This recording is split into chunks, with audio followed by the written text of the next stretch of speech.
Break के बाद आपका एक बार फिर से स्वागत है। न्यूज़ एक्सप्रेस पर आप देख रहे हैं महाबहस में हम बात कर रहे हैं अन्ना टीम के उस फैसले की जिसमें उसने कहा है कि वो राजनीति में आएगा और पार्टी बनाएगा और संसद के को आंदोलित करेगा, चुनाव लड़ेगा वगैरह वगैरह। गिरिजा शंकर जी, आपसे सीधा सवाल है कि ऐसा क्या गुनाह है राजनीति में आना? हम लोग चाहते हैं कि भले लोग राजनीति में आए, आंदोलनकारी हैं, इन्होंने मुद्दे उठाए हैं, राजनीति में आना चाहते हैं, उसको प्रभावित करना चाहते हैं, इसको लेकर क्यों एक नकारात्मक राय रखी जाए?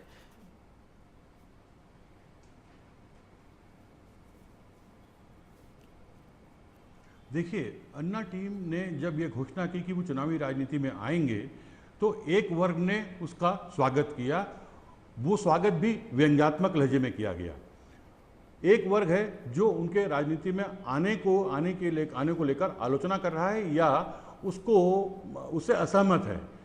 असहमत लोग वो लोग हैं जो अभी से ये निष्कर्ष निकाल रहे हैं कि अन्ना टीम के राजनीति में आने के बाद ये आंदोलन और अन्ना टीम और सब कुछ जो है उसका अंत हो जाएगा।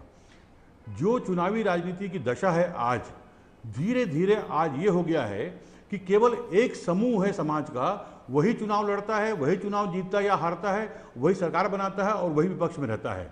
ऐसी स्थिति में यदि अन्ना टीम के माध्यम से ही सही, यदि बड़े समुदाय को चुनावी राजनीति में भाग लेने का मौका मिलता है, वो चाहे सफल हो या असफल हो, तो उनको ये मौका मिलना, उसका स्वागत किया जाना चाहिए। और ये लोकतंत्र के लिए बेहतर है कि समाज के बहुत बड़े वर्ग के लोग चुनावी राजनीति में भाग लें। वो असफलता के आधार पर उनको निगेट करना ये मुझे उचित नहीं लगता। इसलिए मैं अन्ना टीम के इस निर्णय का कि वो चुनावी राजनीति में आ रहे हैं या आ गए हैं, ये बहुत अच्छी बात है। कि जो अभी देखिए दोनों संभावनाएं, सबसे पहली बात कि किसी का भी लोकतंत्र में राजनीति में आना नकारात्मक तो हो ही नहीं सकता है, वो तो हर किसी का हक है।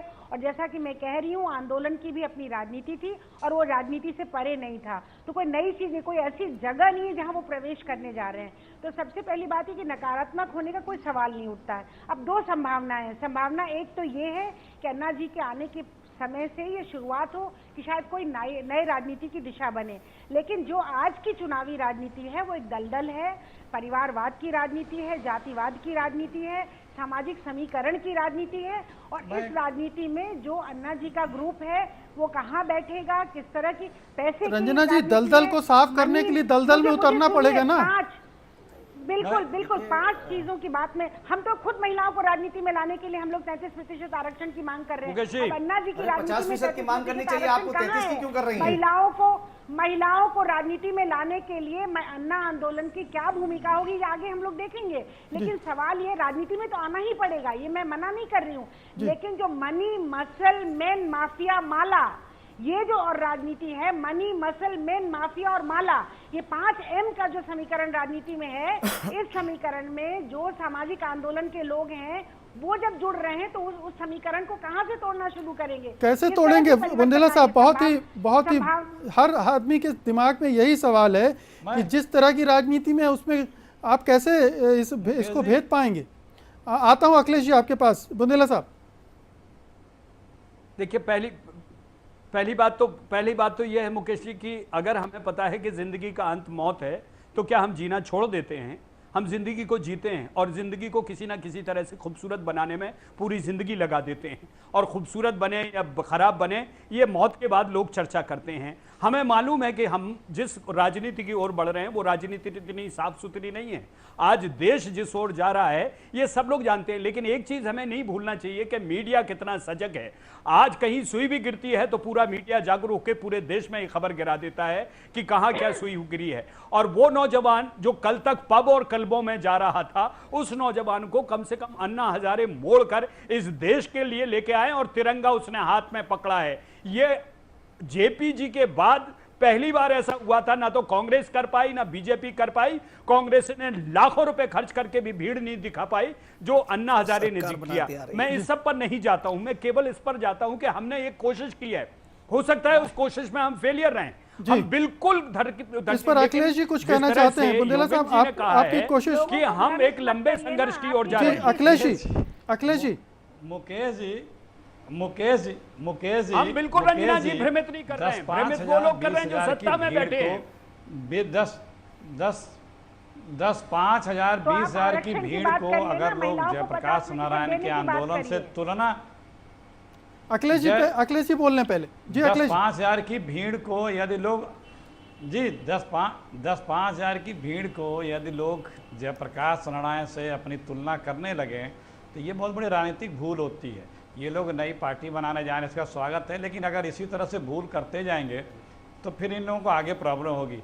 और इतने देर से आप लोग बहस कर रहे हैं, मैं आपके चैनल पे कई बार पॉलिटिकल एनालिसिस और फोरकास्टिंग किया हूँ। मैं बताऊँ, ये और बाबा रामदेव जी 50-60 सीटें लड़ेंगे और बीजेपी के अम्ब्रेले के नीचे लड़ेंगे।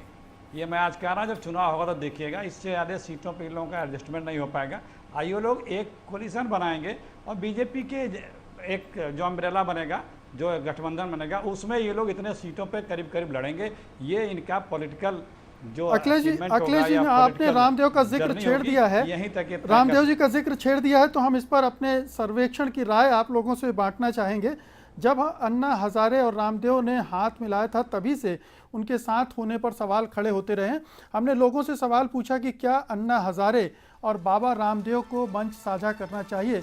इस सवाल का जवाब देखिए, 25% लोगों का कहना है कि हाँ, जबकि 69% लोगों का कहना है कि ये सही नहीं होगा। 6% लोगों की राय साफ नहीं थी, लेकिन 69% 69% लोग कह रहे हैं कि बाबा रामदेव और अन्ना हजारे इन दोनों को साथ नहीं आना चाहिए। ये एक महत्वपूर्ण इसका कोण है अन्ना के आंदोलन का राजनीति में जाना, क्योंकि रामदेव भी बनाएंगे उतर रहे हैं आंदोलन राजनीति में।